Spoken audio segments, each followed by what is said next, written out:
Well, this photograph that you see, this goes back to many, many years, more than 25 years. And this is a photograph taken in Durgapur.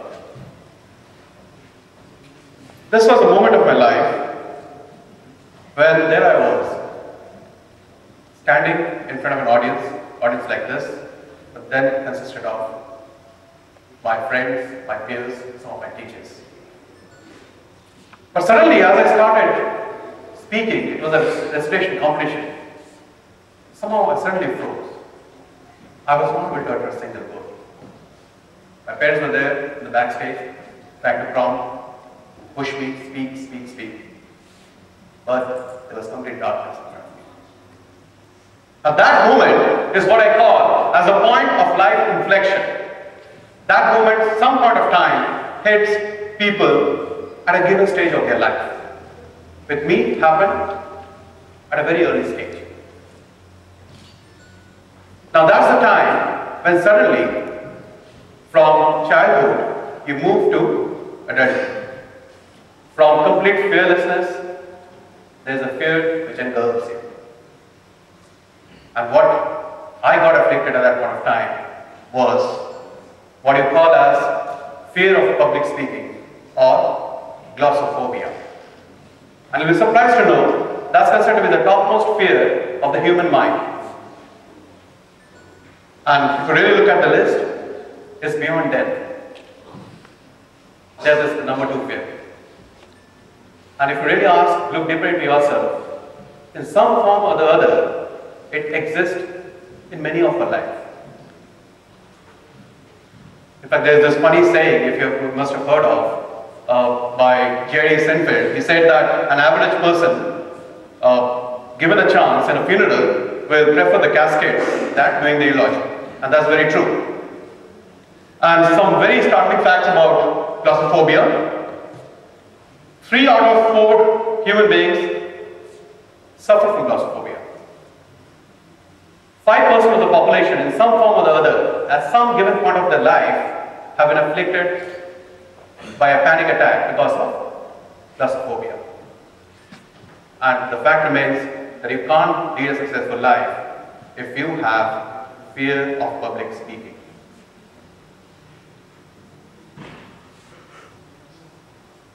Another point of inflection.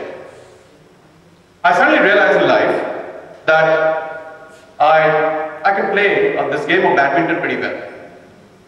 And I became a state level player. But somehow, I was always number 2. I could never really be the I could never be the winner. It was always the runners-up that I got. And I still remember that moment in one of these tournaments, in fact I got an award from the President of India, I mean all those things happened. But always number 2. Now my struggle, my life statement, at this point of inflection, I still remember that moment in one of the tournaments where I was winning the tournament much ahead of the person who goes on to win, way ahead of him. At those point of time, there's 15, if you know the game system of badminton, there's 15 points and I was 14-9 or something like that. And this guy came in and win it. And my life statement was, I need to be the winner, come what may. Life continued with this point of inflection, this too. Fears which some point of time happened. 1, fear of public speaking. Number 2, fear that I might not be the winner. Did my management, moved ahead, started working rather. And I realized, and my statement was, come what may, I need to be the winner. Day and night, work continued. I was almost 16 to 17 hours a day. That's the kind of schedule that, like most young generation people, we get into the business school and we want to become the next CEO. All those things, everybody has in their mind. And that's the struggle which continued. And in some point of time, I decided in life, I just went in for a retreat, a short few days retreat. Just took a break because it's been 2-3 years that there was not a single break which was taken. And there I was doing at part of the task, we were taken out for nature walks in the evening. And then I was out in the evening and I realized I have not seen an evening for many, many years. And part of the task we were asked to touch the leaf, the flowers which is there around. And as I was moving, suddenly I also saw ahead of me a beautiful sunset. Another moment of inflection. And I realized the small beauties of the world, which is there for each one of us every day. And I have not even seen it for many, many years. I have not seen a sunrise, I have not seen a sunset. A defining moment when I decided it's time to connect with nature and see the world, the beauties of the world. Saw many sunsets, many sunrises, some of the photographs and across the world that I've taken. But in that process, I also came out with the fact that what I want to do in life, in this process of connecting with nature, I also realized that my life statement lies in connecting with people. And that's why I defined myself as connect authentically. At some point of time, being young minds, you need to really define what you want to do in life. Because somewhere that connect comes in and you have a defining statement of your own life, certain things, a lot of aspirations, a lot of goals in life gets much clearer. And I decided it's to connect authentically. Now, but then the struggle continued because of the fact that the point of inflection said, I cannot speak in a public forum. How the connect is going to happen? In that process, I started, in the first case, I started, taking the fear head on. I wanted to come what may, I wanted to get out of the fear. I joined a movement called Toastmasters, if you're aware of. And it's a club which is there since clubs are there across the world since 1924. You can be part of it, and you just speak and nothing else. And I'm very appreciative for it. In that process, one thing I learned that any fear that you have in life, and fear and passion don't work together. You just need to take it head on. Second, of course, the defining moment also defined one thing, that there is two things. Winning is different from living. And if you want to live a life that you want to live. And that's the reason, know what you want to, the kind of life that you want to live yourself.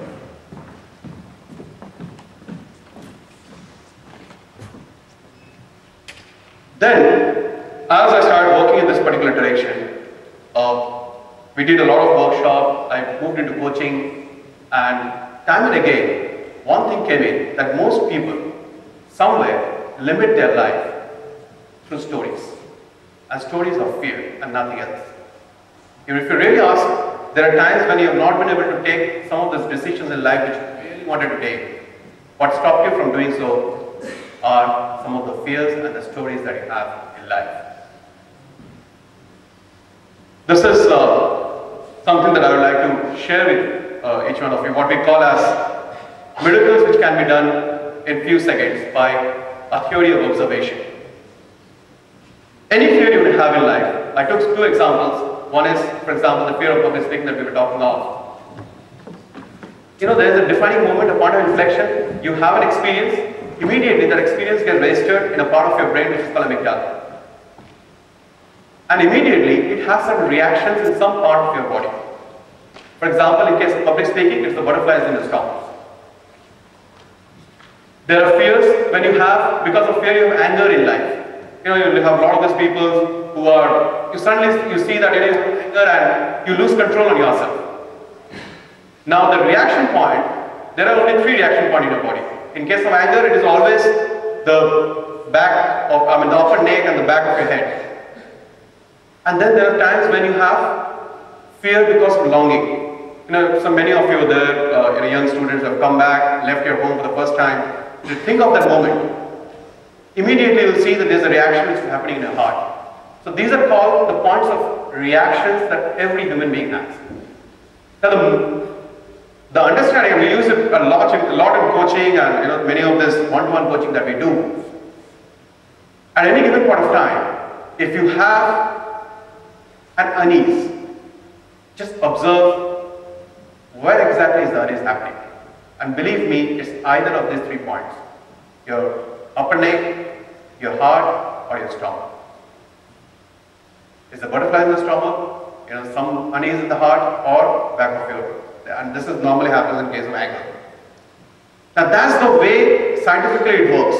But as soon as you observe, you suddenly feel complete with yourself. And you will see that the unease movement vanishes. Somewhere it takes a backseat. Just we use a lot in fact, if you really look at life, there are people with whom you are very uneasy. There are times when there are a lot of relationship problems we have, whether with your parents at a certain age, then with your, as you grow up, with your spouse and things like that. But many a times, those moments of unease can easily be understood by observing certain part of your own self, and it gives an answer there and then. The second theory that we talk of is what we call as the ocean theory of life. Now, there's a lot of work which has happened in this direction, but just wanted to give you a highlight about what exactly it is. But it's a very simple way of dealing with your fear. Now, the parameter is, life is like an ocean. It's limitless. You really don't know what you can achieve out of life. There is no end to the limits that we set also in life. There is a story, one is, it's like an ocean, it's limitless. At the same time, we are the one who creates all the limits in our life. Now, at any given point, there are 3 different ocean moments which happens. That's what we call it. One is what we say as the red muddy ocean. That's the past. That's when you have all those stories, all those fears in your life. And then there is this green, clear ocean, which is the present, the point of action. And then you have the blue ocean, which what we call as the ocean of possibility, the beautiful blue ocean. 7,50,000 species in the blue ocean is still not known. And that's what life is. The blue ocean is the future. And that's what we need to understand. The future is full of possibility. It's beautiful. It is for us to write the way you want to write it. But what happens in life, if you really look at it, look at any given moment when you need to take action, what happens is the past, the muddy red ocean takes over your future. And what's there in the muddy red ocean? Is fear, is the little voice. And whenever you need to take decision on passion, decision to take that particular road that is less traveled, that road that things you want to do in life, the little voice always comes in and tells you, you just cannot do it. This is not for you. Remember the time when you were a small child, how you were not able to speak? Remember the time when you could never be the winner, how much you tried? Those are the little voices we all have in our life. And that's the past. And most of the time, when time of action comes in, and we, instead of looking to this beautiful future that is there to unfold in front of us, what we look at is the muddy ocean, which tells us the stories of fear. But the moment we realize and we understand, and that can happen in a second, when that future becomes beautiful in front of us, we realize that it's the future of possibility. It's the blue ocean, the beautiful blue ocean. And the moment you realize that, the simple fact of life, and you throw away all the fears, all the stories that you have in life, that's the time when you leave your life of passion, your life purpose. That is it. So may you live your life of purpose, may you live your life of possibility. Thank you so much.